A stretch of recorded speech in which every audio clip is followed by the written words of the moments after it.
So, if my child has experienced a truly traumatic event, are they damaged for life? It's a really good question, and I think it talks to a fear that a lot of parents have. And the very quick answer is no, they're not. Yeah, I mean, we often talk about trauma as a nervous system injury. It's a wound. Yeah. But wounds can heal. Wounds heal when they've got the right conditions. And I don't know about you, if you ever twisted an ankle or had a scar, it remains a bit sensitive. And so it might be that, you're doing just fine, and then you might step in a pothole and you go, oh, this feels extra sore because of my past experience. So in terms of trauma, we can have impacts throughout our life. That doesn't mean we're broken, but it means there might be certain circumstances that when we start to feel a little bit unsettled, a little bit of extra support might be needed. And again, that doesn't mean that the initial support wasn't enough. It just means that, healing is a process.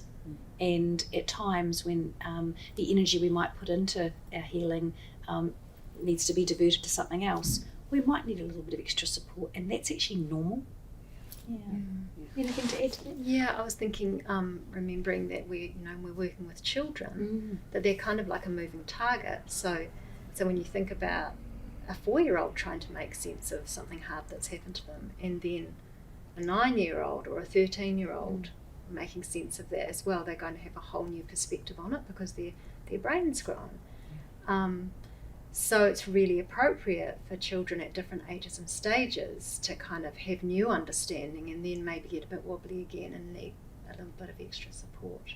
The other thing I was going to say was thinking about trauma as being the wound that is sustained.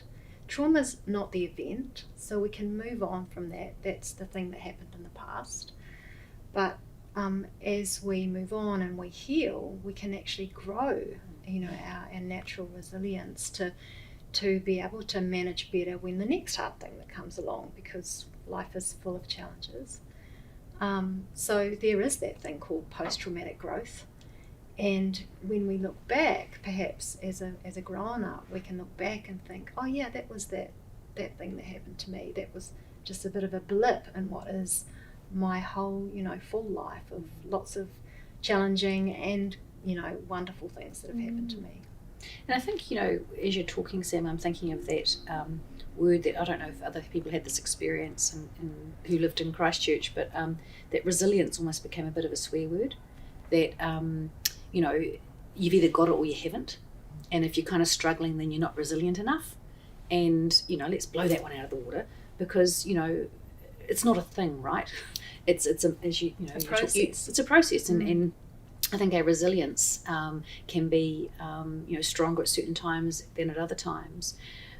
But one of the really key things that people need to hear is part of resilience is actually recognizing when you're feeling wobbly and reaching out for support. So resilience isn't a lack of wobbliness. It's about going, hey, I know myself enough, I have enough confidence and enough awareness of who's around me and who I'm connected to and also connected to myself, that actually I can be resilient and seek help, because that's part of staying well. And so that's what we learn from going through a tough time. There's quite a bit of evidence to say that in fact it's kind of like this, I don't know, if you've had a lot of trauma, it can make us a little bit more vulnerable because obviously, we've had a lot of stuff to get through, so we might need some additional scaffolding. But if you've had no trauma, no tough stuff, then in fact we can really struggle in those situations as well, because if the first thing that happens is when you're 35 and you've had nothing particularly hard happen to you, those people can get knocked off their perch. So it's, not that you want to have a recipe book and say, right, well, I have this bit of trauma and that bit of hard bit and that bit of good stuff. Life doesn't work that way. But your child's not broken, and they might have need some additional support and scaffolding, and sometimes their path might be slightly changed. But one of the most powerful things you can do as a parent is see your child, because self-esteem doesn't come from a lack of hard stuff or a lack of difficulty or a lack of challenges within ourselves. Self-esteem comes from seeing ourselves accurately and feeling loved and seen by others accurately, And we can do that no matter what happened to our child. It's really heartening to hear. I think a lot of parents will take heart from that.